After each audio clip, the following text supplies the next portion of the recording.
आप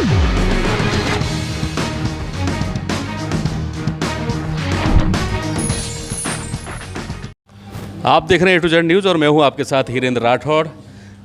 बीजेपी के बागी नेता, बागी कहा जा सकता है, धर्मवीर सिंह, जिन्हें पार्टी ने निकाल दिया है बगावत के आरोप लगाते हुए, हमारे साथ बातचीत के लिए हैं।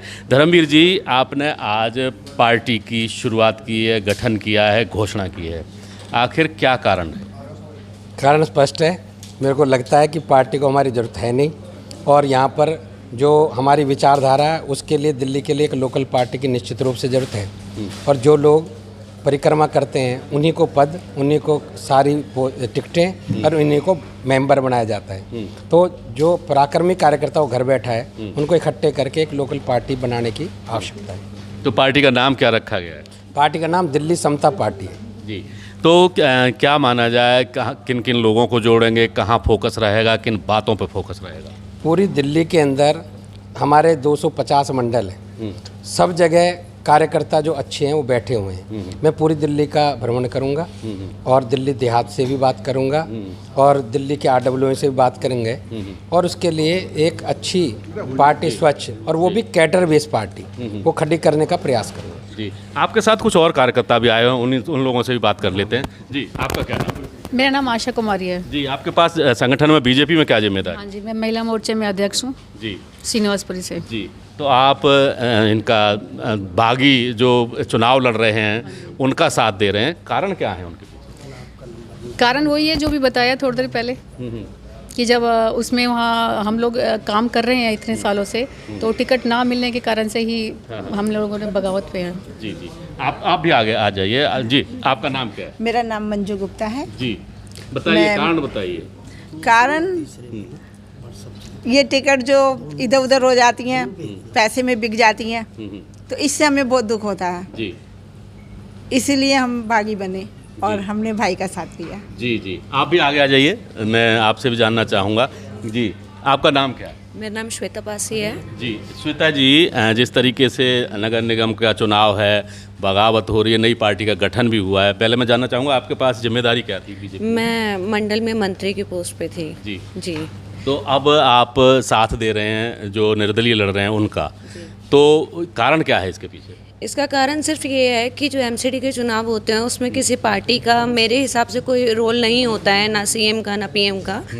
तो ये एक ऐसे कैंडिडेट को देनी चाहिए टिकट जो डिज़र्व करता हो, जो मेहनती हो, बिना किसी पोस्ट पे रहते हुए काम करता हो, समाज सेवा करता हो, ना कि किसी ऐसे इंसान को जो बस जिसका मतलब फेस वैल्यू या कोई भी उसका काम ऐसा ना हो।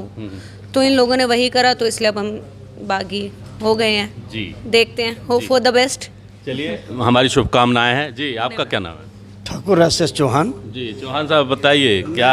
जी, 1977 से RSS का स्वयंसेवक हूँ और विश्व हिंदू परिषद में भी सह प्रवक्ता का दायित्व रह चुका है मेरे पास 2005, 6 और 7 में। लेकिन वर्तमान में एक राष्ट्रीय स्तर का सामाजिक संगठन है हिमालयन जागृति मंच, उसका चेयरपर्सन हूँ।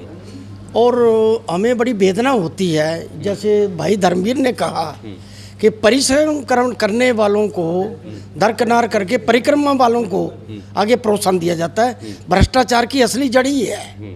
जो परिक्रमा वाले चाटुकार आगे आते हैं और जो पैसे से टिकट खरीद के लाते हैं, उनसे हम क्या उम्मीद रखें कि वो आगे जो अगर जीत के आ भी गए तो वो क्या काम करेंगे?